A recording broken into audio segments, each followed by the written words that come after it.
അവസാനമായി പറയട്ടെ, 12 വയസ്സു മുതൽക്ക് പ്രായപൂർത്തിയെത്തുന്നതുവരെയുള്ള കാലഘട്ടം, അതിനെ കൗമാരകാലം എന്ന് നമുക്ക് പറയാം. അതൊരു കലികാലമാണ്. കുട്ടിത്തം വിട്ടിട്ടുമില്ല, യുവത്വത്തിലേക്ക് എത്തിയിട്ടുമില്ല എന്നതിനാൽ രണ്ടും കെട്ട ഒരു കാലഘട്ടം എന്നാണ് അതിനെ പറയുക.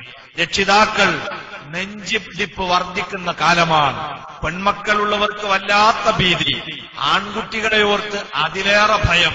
കാരണം കൗമാരക്കാരന്റെ ചാബല്യമാണ് ഇന്ന് ചൂഷണം ചെയ്യപ്പെടുന്നത്. ലൈംഗികമായിട്ടാണെങ്കിലും സാമ്പത്തികമായിട്ടാണെങ്കിലും മറ്റു കുറ്റകൃത്യങ്ങളുടെ മേഖലയിലാണെങ്കിലും കൗമാര കുറ്റവാളികളുടെ എണ്ണം ക്രമാതീതമായി വർദ്ധിച്ചുകൊണ്ടിരിക്കുകയാണ്. ഇന്നും പത്രത്തിൽ നിങ്ങൾ കാണും, വിദ്യാർത്ഥികൾ തലയും താഴ്ത്തി നിൽക്കുന്നു, കഞ്ചാവിന്റെ കേരിയറുകളായി അവരടിമപ്പെടുകയാണ്. നമ്മളെ മലപ്പുറം ജില്ലയിൽ പ്രത്യേകിച്ചും നിങ്ങൾക്ക് കാണാൻ കഴിയും. പരിശോധിച്ചു നോക്കിയാൽ വ്യാപകമായി തമിഴ്നാടിന്റെ അതുപോലെ നീലഗിരിയുടെ മലമുകളിൽ നിന്നിറങ്ങി വരുന്ന കഞ്ചാവ് വിൽപ്പന, അത് മലപ്പുറത്തുകൂടെയാണ് കേരളത്തിലേക്ക് ഇറങ്ങി വരുന്നത്.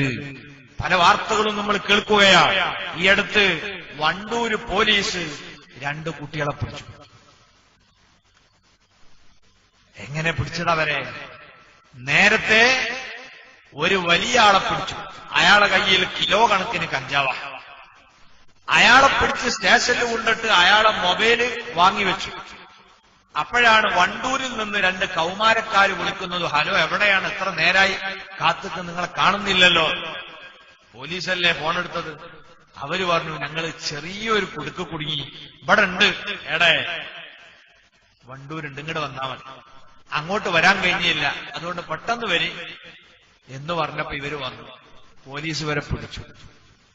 അപ്പൊ ഇവര് ഈ മൊത്തക്കച്ചവടക്കാരന്റെ അടുത്ത് നിന്ന് വാങ്ങാൻ വന്നതാ +1 +2 പഠിക്കുന്ന 2 കുട്ടികളാണ്.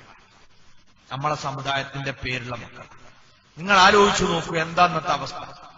കുട്ടികൾ ഇന്നൊരു വല്ലാത്ത ലോകത്താണ് ജീവിക്കുന്നത്. അവർക്ക് ധാരാളം പണം വേണം. കാരണം ഇന്നത്തെ ജീവിത സൗകര്യങ്ങളെ അകാലങ്ങളിൽ തന്നെ ആസ്വദിക്കാൻ കുട്ടികളുടെ മനസ്സ് ദാഹിക്കുകയാണ്. ഓരോന്നും കാണുകയും അനുഭവിക്കുകയും ചെയ്യേണ്ട പ്രായവും സമയമുണ്ട്. ഇതിനൊന്നും കാക്കാൻ കുട്ടികൾക്ക് നേരല്ല. കാരണം ലോകം അങ്ങനെയാണ് പുരോഗമിച്ചുകൊണ്ടിരിക്കുന്നത്. മറയില്ലാത്ത ലോകത്താണ് ഇന്ന് നമ്മൾ ജീവിക്കുന്നത്. ആ കുട്ടികൾക്ക് അനുഭവിക്കാനുള്ളതൊക്കെ അനുഭവിക്കണമെങ്കിൽ സമ്പത്ത് വേണം. ഇത് പൊരേന്ന് കൊടുക്കൂല ഈ കൗമാരക്കാരന്റെ കയ്യിൽ. അപ്പൊ പണമുണ്ടാക്കാനോ ഇവൻ പഠിക്കുന്നവനായതുകൊണ്ട് ജോലി ചെയ്യാനും പറ്റൂല. പിന്നെ കുറുക്കുവഴികൾ തേടുന്നു. അത്തരം ചാബല്യക്കാരെ കണ്ടെത്തിയിട്ടാണ് ഈ സാമൂഹ്യ ദ്രോഹികൾ ഇത്തരം വസ്തുക്കളെ വിൽപ്പന നടത്താൻ ഉപയോഗപ്പെടുത്തുന്നത്. എന്റെയും നിങ്ങളുടെയും മക്കളൊക്കെ സുരക്ഷിതരാണ്, നമ്മൾ തെറ്റിദ്ധരിക്കരുത്. ജാഗ്രതയോടെ നിന്നില്ലെങ്കിൽ നാളെ ഇതുപോലുള്ള വാർത്തകൾക്ക് നമ്മുടെ വീടുകൾ കേന്ദ്രമായി മാറേണ്ടി വന്നാൽ അള്ളാഹു നമുക്ക് കാവൽ തരട്ടെ.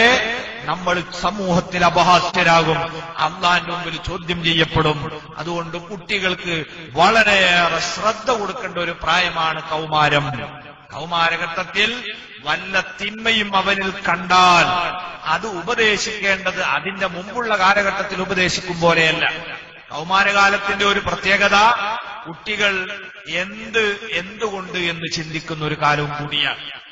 അഥവാ ഒരു കുട്ടിയെ ചീത്ത പറഞ്ഞാൽ അല്ലെങ്കിൽ അടിച്ചാൽ അവൻ ആലോചിക്കും അതിന് ന്യായമുണ്ടോ, ഇല്ലെങ്കിൽ അതിനോട് വളരെ ക്രൂരമായി പ്രതികരിക്കും. അങ്ങനത്തെ കുട്ടികൾ അവരെ മാതാപിതാക്കൾ എന്തെങ്കിലും ദ്രോഹിച്ചാൽ ചിലപ്പം നാട് വിട്ടുപോകും. ചിലർ ആത്മഹത്യ ചെയ്യും, പലരും ചെയ്യും. പക്ഷെ ഇത് പേടിച്ചിട്ട് ഈ കുട്ടികളോടൊന്നും പറയാൻ പല രക്ഷിതാക്കളും തയ്യാറാകൂല. ഇതല്ല വേണ്ടത്. ഈ പ്രായത്തിൽ അവരെ നമ്മൾ ശ്രദ്ധിക്കുകയും ആവശ്യമായ ഉപദേശങ്ങൾ നൽകുകയും ചെയ്യണം. പക്ഷേ ഉപദേശം കൊടുക്കുമ്പോഴും ശിക്ഷ നൽകുമ്പോഴും അതിന്റെ കാര്യകാരണങ്ങൾ കൂടി വിശദീകരിച്ചുകൊണ്ട് വേണം അവരെ നമ്മൾ നന്നാക്കിയെടുക്കാൻ. ഉദാഹരണത്തിന്, ഒരാളെ കുട്ടി സിഗരറ്റ് വലിക്കുന്നു എന്നറിഞ്ഞാൽ അതെങ്ങനെ അറിയാം? നമ്മളെ മുമ്പൊന്നും വലിക്കൊന്നുമില്ല. ചിലപ്പം അലക്കണ സമയത്ത് ഉമ്മ യൂണിഫോമിന്റെ കീശൊന്ന് തപ്പിവെക്കാൻ മതി. അതിന് ചിലപ്പോ എന്തുണ്ടാകൂ? സിഗരറ്റിൽ നിന്ന് വീണ പുകയിലുണ്ടാവും. അത് ഏതുവരെ പോകാൻ സാധ്യതയുണ്ട്? കഞ്ചാവിലേക്ക് വരെ പോകാൻ സാധ്യതയുണ്ട് ശീലായാൽ. അല്ലെങ്കിൽ പാൻ ഉൽപ്പന്നങ്ങളുടെ വല്ല അവശിഷ്ടങ്ങളും ട്രൗസറിന്റെ കീശയെന്ന് കിട്ടിയാൽ, പാന്റിന്റെ കീശയെന്ന് കിട്ടിയാൽ നമ്മളൊരു നിഗമനത്തിലെത്തുന്നു, ഇവൻ ഇങ്ങനെയുള്ള ചില ദുശ്ചിന്തകളും മോശപ്പെട്ട കൂട്ടുകെട്ടുകളുമുണ്ട്. അല്ലെങ്കിൽ ഇവനിൽ നിന്ന് ഇവൻ ഈ ഫോൺ കൊടുത്തിട്ടുണ്ട്, ഉറങ്ങാതെ കളിക്കണം. എന്താ ഇവൻ ഈ കാണുന്നത്? എന്താണ് ഇവൻ ഈ ചാറ്റ് ചെയ്യുന്നത്? ഒന്ന് നിരീക്ഷിക്കണം. തിന്മയുടെ ലോകത്താണോ ഇവൻ സഞ്ചരിക്കുന്നതെങ്കിൽ അവനെ നിങ്ങൾ എങ്ങനെയാ ഉപദേശിക്കേണ്ടത്? ഓലക്കെടുത്ത് 2 കൊടുക്കുക, അല്ലെങ്കിൽ അങ്ങാടിക്ക് ഇറങ്ങിയിട്ട് ഇപ്പം വീടി വലിച്ചോ എന്ന് പറഞ്ഞിട്ട് നാട്ടിന് മുഴുവൻ പാട്ടാക്കുക? അല്ല, ഇതിനു പകരം സ്നേഹത്തോടെ അവനെ വിളിക്കണം. നിങ്ങൾക്കറിയോ പുകവലിയുടെ ദുരന്തങ്ങൾ എന്താണ്? അറിയുമെങ്കിൽ നിങ്ങൾ അത് ഓരോന്നോരോന്ന് അവനോട് പറയാം. അറിയില്ലേ? അതിൽ വൈദഗ്ധ്യമുള്ള ഒരാളെ ഏൽപ്പിച്ചു കൊടുത്തു. കാര്യകാരണ സഹിതം നീ ഇതിന്റെ അടിമയാകി പോകുന്നതിന് മുമ്പ് വിമോചിതനായില്ലെങ്കിൽ വരാൻ പോകുന്ന ദുരന്തങ്ങളുടെ ചിത്രം അനാവരണം ചെയ്ത് ബോധ്യപ്പെടുത്തിയാൽ ആ ഉപദേശം അവന് ഫലം ചെയ്യും. അല്ലാതെ വെറുതെ ബഹളം വെക്കലല്ല.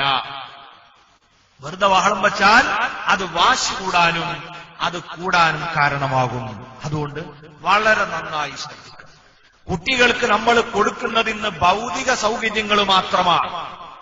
കുട്ടികൾക്ക് കൊടുക്കേണ്ട ആത്മീയമായ അല്ലെങ്കിൽ മാനസികമായ വിഭവങ്ങൾ കൊടുക്കാൻ ഇന്ന് ആർക്കും സമയമില്ല. കാരണം നമ്മളെയൊക്കെ ജീവിത തിരക്കുകൾ എന്താണ് ഇന്ന് സൃഷ്ടിച്ചുകൊണ്ടിരിക്കുന്നത്?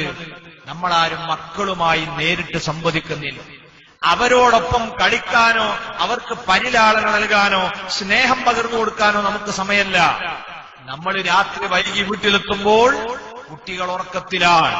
അവര് രാവിലെ എഴുന്നേൽക്കുന്നതിന് മുമ്പ് നമ്മൾ വീട് വിട്ടിറങ്ങുകയാണ്. കുട്ടികൾക്ക് ലഭിക്കേണ്ട സ്നേഹം നമ്മൾ കൊടുക്കുന്നില്ല. പ്രത്യേകിച്ച് പ്രവാസികളുടെ മക്കൾ, അവർക്ക് സ്നേഹിക്കാൻ ആരുമില്ല. എല്ലാറ്റിനുള്ളത് ഒരു ഉമ്മയാണ്.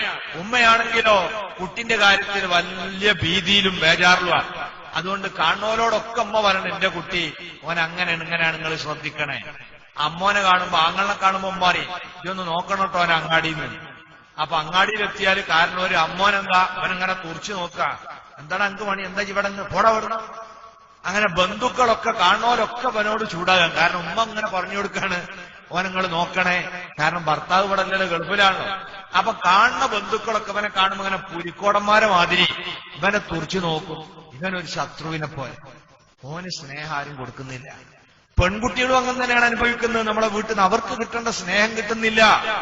അങ്ങനെ എല്ലാ ഭൗതിക സൗകര്യങ്ങളും നമുക്ക് കൊടുക്കാൻ കഴിയുമ്പോ അവരെ മനസ്സിന് സമാധാനം ലഭിക്കുന്ന സ്നേഹത്തിന്റെ വാക്ക്, ഒരു നോട്ടം, ഒരു ചിരി, ഒരു പെരുമാറ്റം, ഒരു കളി, ഇതൊന്നും സ്നേഹം കൊതിക്കുന്ന മാതാപിതാക്കളിൽ നിന്നും ബന്ധുക്കളിൽ നിന്നും കിട്ടാതെ എപ്പോഴും ശകാരങ്ങളും കുറ്റപ്പെടുത്തലുകളും മാത്രം ലഭിക്കുമ്പോൾ അവരെ മനസ്സ് ദാഹിക്കുന്നത് എന്തിനാണ്? എവിടെന്നെങ്കിലും ഒരു അല്പം സ്നേഹം കിട്ടുമോന്നാണ്. അങ്ങനെ ആലോചിച്ചുകൊണ്ട് ഇങ്ങനെ സ്കൂളിൽ പോകുമ്പോഴാണ് ബസ് സ്റ്റോപ്പിൽ നിന്ന് കുറച്ച് സ്നേഹം കിട്ടി. അങ്ങനെ കിട്ടി. അവിടെ ഒരു ചങ്ങായി ഇങ്ങനെ ഇരിക്കണ്ടായിനി. ഓൻ വെറുതെ ഒന്ന്, മോള് എങ്ങോട്ടാ പോന്ന്? ആദ്യമായിട്ട് കേൾക്കാണ് ഓളാ മോളെ എന്നുള്ള വിളി. കാരണം പൊരേന്നൊക്കെ കേൾക്കണ വിളി വേറെ സൈസാണ്. അതോടെ ഇവിടുതാ എനിക്ക് സ്നേഹം തരാൻ ഒരാളുണ്ടല്ലോ ചിന്തിക്കുകയാണ്. മുന്നും പിന്നും ആലോചിക്കാതെ വഴിയിൽ നിന്ന് കണ്ടവന്റെ കൂടെ കൗമാരമെന്ന ചാപല്യ യുഗത്തിൽ ഈ പെൺകുട്ടി ഒളിച്ചോടിപ്പോകുന്നുണ്ടെങ്കിൽ ആരാണ് യഥാർത്ഥത്തിൽ ഇതിന്റെ കുറ്റവാളി? ഈ കുട്ടി ആഗ്രഹിച്ച സ്നേഹം കൊടുക്കാൻ സമയം കണ്ടെത്താത്ത മാതാപിതാക്കളും ബന്ധുക്കളുമാണ്. അതുകൊണ്ട് മനസ്സ് വായിച്ചുകൊണ്ട് മനഃശാസ്ത്രപരമായി ചിന്തിച്ചുകൊണ്ട് മക്കളോട് പെരുമാറാൻ പഠിച്ചില്ലെങ്കിൽ നമ്മൾ ഈ അധ്വാനിക്കുന്നതൊക്കെ വെറുതെയായി പോകും. അള്ളാഹുവിന്റെ മുമ്പിലും നമ്മൾ കൈകടിക്കേണ്ട അവസ്ഥ വരും. അതുകൊണ്ട് പ്രിയപ്പെട്ടവരെ, ശ്രദ്ധിക്കുക, സൂക്ഷിക്കുക, നമ്മൾ നന്നായി പഠിക്കുക. ലോകം എത്ര പുരോഗമിച്ചോ അതിനനുസരിച്ച് നമ്മൾ പഠിക്കുന്ന കാര്യത്തിൽ ശ്രദ്ധ പതിപ്പിക്കണം. കാരണം അത്രയും നമ്മളെ ജീവിതം വഴിപഴച്ചു പോകാനുള്ള സാഹചര്യം കൂടുകയാണ്. സാങ്കേതിക പുരോഗതി വർദ്ധിക്കുന്തോറും അപകടം കൂടി വരികയാണ്. അതുകൊണ്ട് ജാഗ്രതയും ശ്രദ്ധയും ഉണ്ടായി ഉണ്ടായി, അള്ളാഹിനോടുള്ള പ്രാർത്ഥനയും ഉണ്ടായാൽ ഇൻഷാ അല്ലാഹ് ദുനിയാവിലും ആഖിറത്തിലും സന്തോഷം മാത്രം തരുന്ന സന്താനങ്ങളിലൂടെ കൺകുളിർക്ക ആനന്ദിക്കാൻ നമുക്ക് അവസരമുണ്ടാകും. അർഹമുർ റാഹിമീനായ റബ്ബ് നമുക്കതിന് തൗഫീഖ് നൽകുമാറാകട്ടെ എന്ന് മാത്രം പറഞ്ഞുകൊണ്ട് പ്രാർത്ഥനയോടുകൂടെ നമ്മുടെ മജ്ലിസ് അവസാനിക്കുന്നു. അല്ലാഹു സുബ്ഹാനഹു വ തആല ദുആക്ക് ഇജാബത്തുള്ള സദസ്സായി ഈ മജ്ലിസിനെ സ്വീകരിക്കും.